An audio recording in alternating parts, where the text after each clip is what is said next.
திருப்பூர் மாவட்டம் தாராபுரத்தை அடுத்த நல்லிக்கவுண்டபாளையம் கிராமத்தைச் சேர்ந்தவர் முருகன்.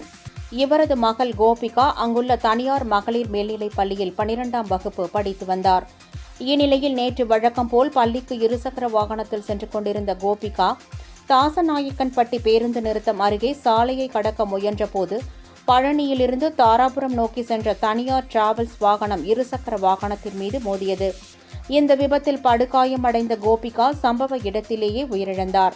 மேலும் டிராவல்ஸ் வாகனத்தில் பயணம் செய்த செல்வ தரணிதரன், குமாரசுவாமி, ஜவகர், பழனிசாமி உட்பட 16 பேர் படுகாயம் அடைந்தனர். அவர்கள் உடனடியாக மீட்கப்பட்டு சிகிச்சைக்காக தாராபுரம் அரசு மருத்துவமனைக்கு அனுப்பி வைக்கப்பட்டனர். அதில் இருவரின் நிலை கவலைக்கிடமாக இருந்ததால் மேல் சிகிச்சைக்காக கோவை அரசு மருத்துவமனைக்கு அனுப்பி வைக்கப்பட்டனர்.